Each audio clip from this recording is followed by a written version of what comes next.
Hey, it's Jack Gately from Jack Gately Real Estate and the Online Real Estate Academy. We have big news for you today. If you're a real estate agent or broker in Massachusetts, or if you have been following the antitrust lawsuits against big real estate across the country, we have big news out of Massachusetts that was just filed with the court on Friday, June 30th. So I'm making this video basically July 5th, just after the holiday. This is the first business day since. So let's get into it. I have a page of notes here because I want to make sure that I provide with you the best information possible. So effectively, and this is pending a judge's acceptance of the settlement offer, but that's, I don't want to say it's a formality. Yeah. So that will happen, in due time, but basically, the settlement statement is now available and out. In fact, I've got a page of it here, and I'll share that with you soon. And it exists of basically two things. One, a financial settlement, and two, a rule change here in Massachusetts, which is going to be dramatic, I think, but yet manageable. So, as I said, let's get into the notes. The financial settlement in this case is going to be what I think is a small dollar figure of only $3 million that MLS PIN will be paying to the plaintiffs. The plaintiffs are home sellers. I believe they were in Easton and Stoughton, Massachusetts, and they were selling their homes from the MLS PIN using real estate brokerages that were members of the MLS PIN. Full disclosure, I am also a MLS PIN subscriber myself, although I'm not an owner of the MLS PIN. There are some brokers that are owners of MLS PIN. No, not me. I'm just a small fry. But just full disclosure. Also, I should say, for those of you watching this video from outside of Massachusetts, MLS PIN operates throughout the entire state. However, they don't have a full monopoly statewide. There is the Berkshire MLS, which is much smaller, and the Cape and Islands, plus there's a Nantucket. There's like 3 or 4 MLSs. MLS PIN does have, and I'm just using my guesstimate here, I'd say they have like 80% of the market. They are not realtor owned, so you don't need to be a realtor to be a member of MLS PIN. And full disclosure as well, I'm not a realtor. But I am a member of MLS PIN. So NAR, the National Association of Realtors, is not a party to this lawsuit. So, who is a party to this lawsuit? Well, MLS PIN, which again covers about 80% of Massachusetts, I'd say, roughly speaking, and the rest of big real estate. So that would mean Realogy, which is now called Anywhere, or as I call them, Anywho. Those are like the big names: Coldwell Banker, Century 21, Sotheby's, ERA. They're all part of the lawsuit. Remax, Keller Williams, also part of the big real estate. Basically, these home sellers sued the industry, right? The big real estate companies. Plus the MLS PIN. Now, why is this important? Well, even though MLS PIN is not owned by the Realtor Association, it does have a rule which is effectively the same as NAR, as the National Association of Realtors. And that is, when you post a listing, well, up until now, when you post a listing, you must include an unconditional offer of compensation. I think that's the phrase. Now, it could be anything. And I actually posted a listing with an unconditional offer of $1. One time I did that. But usually, for instance, if the seller was paying 5% commission, usually you would offer 2.5% to the buyer side agency, and that would be part of the listing. In recent years, that percentage has now been disclosed in the public IDX, so the public can see that. So that was a step in the right direction. But now that rule that you must offer an unconditional offer of compensation appears to be going away. Under this settlement, which again is yet to be accepted by a judge, but that's probably just a formality. So I want to get into the rule change, and we're going to do that in just a second. Just keep in mind that this entire court case here in Massachusetts is really a skirmish relative to the larger court cases. One that's going to be heard later this fall. That is the, if I have the name right, Sitzer case. And the other one, let's see if I get this name right, is the Moehrl case. That's how I'm saying it today, Moehrl. And that's scheduled to be heard in 2024. Those are much bigger cases. I've done another video on those in the past. And there's a lot of information about those cases.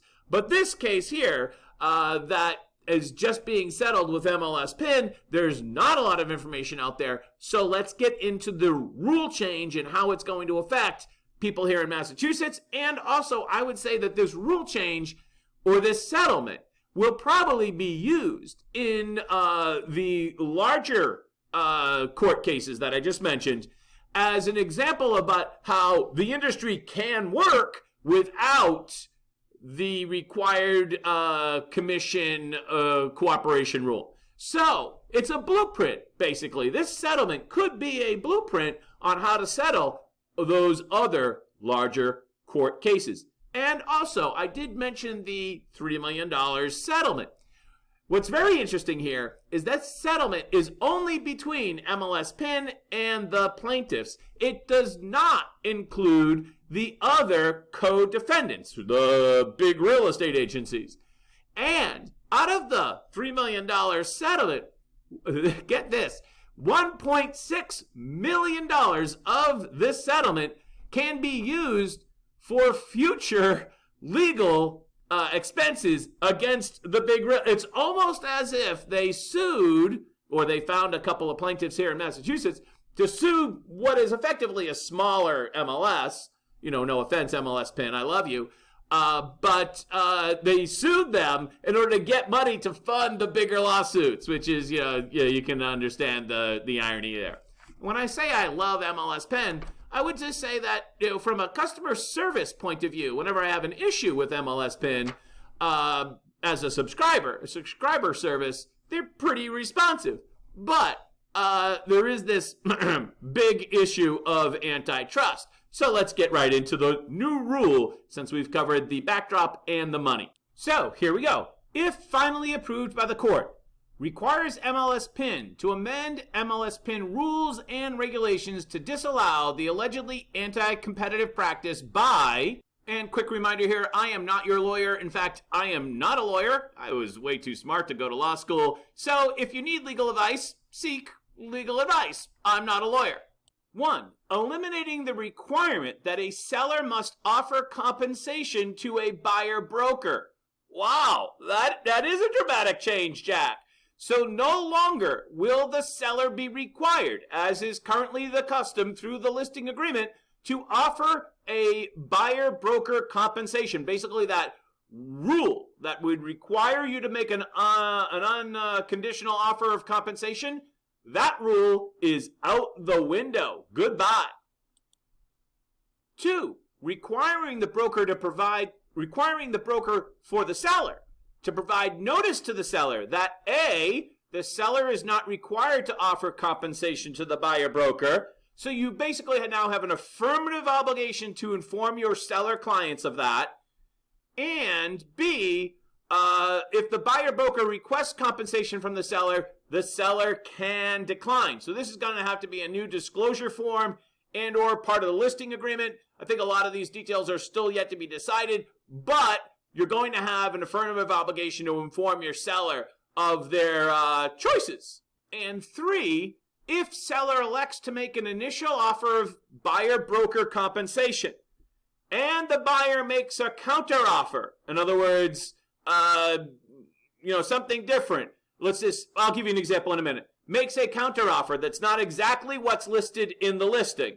Then any commission, and this is the money quote here, any commission to be paid to the buyer broker is negotiated amongst the seller, the buyer, the seller broker, and the buyer broker. So, big picture, what does that mean? if you're a seller and you agree to offer a buyer agent commission, let's just say 2%, and you're offering that at a list price of $500,000, but the buyer makes an offer of $400,000. Well, now the buyer side compensation is in play. You might not have to pay 2% anymore. You're under no affirmative obligation to pay that 2%. You could say, well, if you only want to give me $400,000 for the house, well, then I'm only paying 1.5% commission to the buy side. Ooh, that is dramatic change. And basically, they offer a perfect example here, summarizing the exact same thing I said. If you want to read it later on, I'll provide the link in the description. But the most important thing here is that any commission paid to the buyer broker is negotiated amongst the seller, the buyer, the seller broker, and the buyer broker. That's the big takeaway. So I have 3 takeaways from this. Number 1, as you've probably heard me say, it's always better to work for sellers. If you're trying to grow your business, always better to work for sellers. Working for buyers is fine, but working for sellers has so many more spin-offs. There's a lot of people who think that this is the end of buyer side compensation. That's necessarily not true.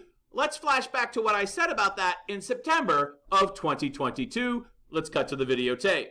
Conventional wisdom, and I think this is clouded by the current market conditions. The conventional wisdom is that buyer side commissions will go away if the realtors lose this lawsuit, and either by trial or by settlement. That buyer side commissions will go away, and that the mandatory cooperation rule will be eliminated, which is what requires listing agents to share commissions with buyer side agents. Now, most people think that that means the end of buyer side agency. I don't necessarily think that's true. Having come up from the Boston rental market, and you've heard me talk about this before, I made a video in the beginning of this year mentioning it. Having come up with the Boston rental market, I think who pays the fee in a non-cooperating environment will vary based upon market conditions, just like the Boston rental market. And so when it's a seller market, the buyer will pay the fee. When it's a buyer market, the seller will pay the fee, or some blend therein. So as I said, working with sellers is probably always better. That was point 1. Point 2 is exclusive right to represent contract. Now, currently in Massachusetts, you can represent a buyer either with a written exclusive right to represent contract or without an exclusive right to represent contract. I think the days of working with the buyer without a contract are going bye-bye, because what you want to have is an exclusive right to represent contract so that there is an additional contract between you, the buyer agent, and the buyer saying that you're going to get paid, which I think is very much like how things are done in the Boston rental market, where fees are fluid between landlord and tenant based upon market conditions. So, very much like a rental fee disclosure, the rental fee disclosure says, hey, listen, we charge a fee of 1 month's rent. We're going to try to get that from the landlord, but if we don't get it from the landlord, you, the tenant, will owe us the full amount. So the exclusive right to represent contract should also say effectively the same thing, and I think you're going to see, and I think I'm going to recommend this to my agents, although I haven't had time to really think like really deep into this, but my gut reaction has been for quite some time that representing buyers without a contract is a dangerous proposition, because at the end of the transaction, you could get there and all of a sudden the buyer says, you know, I don't want to pay a fee anymore. And of course the seller doesn't want to pay the fee. And they could the buyer could turn against their own buyer's agent. And then after all doing this work, you don't get paid. Yeah, so I think it's much more important now to do the exclusive right to represent agreement. Number 3, I would also include in your offer expressly stated, maybe in the additional provision section, a simple declarative sentence, remember I'm not your lawyer, or I'm not a lawyer at all, too smart to go to law, to specifically describe the fee that shall be due the buyer side agency. I think in the additional provisions, you should include that. So there's basically 3 changes again. Work for sellers, that's better. When you're working with buyers, which is nothing wrong with it, use the exclusive right to represent contract that includes the fee that you shall be paid. And third, make sure that your fee is listed in your offer. Also, as we spoke about earlier, if you're working with sellers, you now have to affirmatively disclose to sellers their choices in the marketplace consistent with the settlement, if approved by a judge.